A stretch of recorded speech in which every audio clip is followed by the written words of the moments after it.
સમાચારમાં આપનું સ્વાગત છે। હોળીના પાવન તહેવાર નિમિત્તે દાહોદ શહેરમાં આનંદનો માહોલ જોવા મળી રહ્યો છે। બજારોમાં ખરીદી માટે લોકટોળા ઉમટી પડ્યા છે।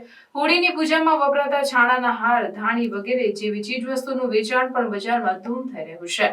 બીજી તરફ ધૂળેટીના તહેવારને લઈ બજારોમાં રંગોનું પણ વેચાણ ખૂબ જોવા મળી રહ્યું છે।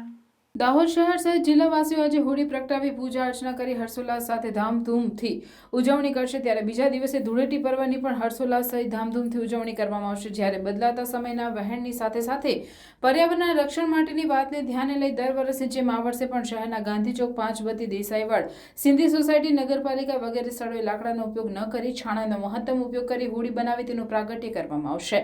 શહેરના ગાંધી ચોક ખાતેની મુખ્ય હોળી હોવાથી લોકોને તે જગ્યાએ ભારે ભીડ જોવા મળે છે। શહેરના અન્ય વિસ્તારોના માણસો પણ હાથમાં મસાલ લઈ હોળી પ્રગટ થવાની રાહ જોઈ છે। પરંપરા મુજબ ગાંધી ચોકની મુખ્ય હોળી પ્રગટાવ્યા બાદ તેની ઝાડથી મશાલ સળગાવી વિવિધ વિસ્તારના માણસો મસાલ લઈ દોડતા નજરે પડે છે। શ્રદ્ધાળુઓ હોળી પ્રાગટ્ય બાદ હોળી તાપવા અને હોળીના ફેરાફેરી લોકો ધાણી, ખજૂર અને નારિયેળ હોળીમાં હોમી પોતાની બાધા આંખડેઓ પૂરી કરે છે। તેમજ દાહોદ શહેરમાં નગરપાલિકા ચોકમાંથી છેલ્લા ઘણા વર્ષોથી હોળી પ્રાગટ્યમાં લાકડાનો ઉપયોગ ન કરી છાણાનો ઉપયોગ કરી હોળી પ્રગટાવવામાં આવે છે। તે જોતા જાગૃત બનેલા બીજા વિસ્તારના લોકો જેવા કે દેસાઈવાડા, સિંધી સોસાયટી, નગરપાલિકા જેવા સ્થળોએ પણ લોકોએ છાણાનો ઉપયોગ કરી ઇકો ફ્રેન્ડલી હોળી પ્રગટાવશે।